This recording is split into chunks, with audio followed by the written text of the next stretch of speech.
ಕರ್ನಾಟಕದಲ್ಲಿ ಸ್ತನ್ಯಪಾನ ಸಪ್ತಾಹವನ್ನು 1/8/2024ರಿಂದ 7/8/2024ವರೆಗೆ ನಾವು ಆಚರಣೆ ಮಾಡ್ತಾಯಿದ್ದೀವಿ. ಸ್ತನ್ಯಪಾನ ಸಪ್ತಾಹದ ಘೋಷವಾಕ್ಯ ಕೊರತೆಗಳನ್ನು ಕೊನೆಗೊಳಿಸಿ ಸರ್ವರಿಗೂ ಸ್ತನ್ಯಪಾನದ ಬೆಂಬಲ ನೀಡಿ.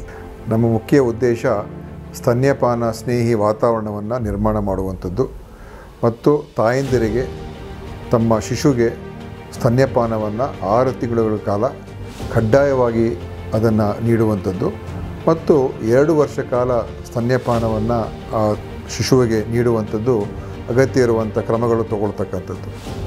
ಸ್ತನ್ಯಪಾನ ಆ ಮಗುವಿಗೆ ಬಹಳ ಅವಶ್ಯಕ, ಯಾಕೆಂದರೆ ಅದರಿಂದನೇ ಹೆಚ್ಚಿನ ಪೌಷ್ಟಿಕಾಂಶ ಸಿಕ್ಕುವಂಥದ್ದು ಮತ್ತು ಆ ಮಗುವಿನ ಬೆಳವಣಿಗೆ ಬಹಳ ಚೆನ್ನಾಗಿ ಆಗುವಂಥದ್ದು. ಮತ್ತು ಈ ಒಂದು ವಿಚಾರದಲ್ಲಿ ತಾಯಂದಿರು ಮತ್ತು ತಾಯಿಯ ಸುತ್ತಮುತ್ತ ಇರುವಂಥ ಎಲ್ಲ ಜನ ಸ್ತನ್ಯಪಾನಕ್ಕೆ ಹೆಚ್ಚಿನ ಅವಕಾಶವನ್ನು ಮತ್ತು ಸ್ತನ್ಯಪಾನ ಮಾಡೋದಕ್ಕೆ ಎಲ್ಲ ರೀತಿಯ ಕೊರತೆಗಳನ್ನು ನೀಗಿಸುವಂಥದ್ದು ಬಹಳ ಮುಖ್ಯ. ಆದ್ದರಿಂದ ಈ ಸಪ್ತಾಹ ನಮ್ಮ ಉದ್ದೇಶ ಸ್ತನ್ಯಪಾನ ಹೆಚ್ಚು ಆ ಮಗುವಿಗೆ ಸಿಗುವಂಥ ರೀತಿಯಾಗಿ ಆಗಬೇಕು. ಎಲ್ಲ ತಾಯಂದಿರು ಆ ಮಗುವಿಗೆ ನೀಡುವಂಥ ಒಂದು ಕೆಲಸವನ್ನು ಮಾಡಬೇಕು ಅಂತ ನಾನು ಈ ಸಂದರ್ಭದಲ್ಲಿ ಹೇಳ್ತಾ ಇದ್ದೀನಿ. ಮತ್ತು ನೀವು ಸೇರಿ ಈ ಸ್ತನ್ಯಪಾನ ಸಪ್ತಾಹವನ್ನು ಯಶಸ್ವಿಗೊಳಿಸೋಣ.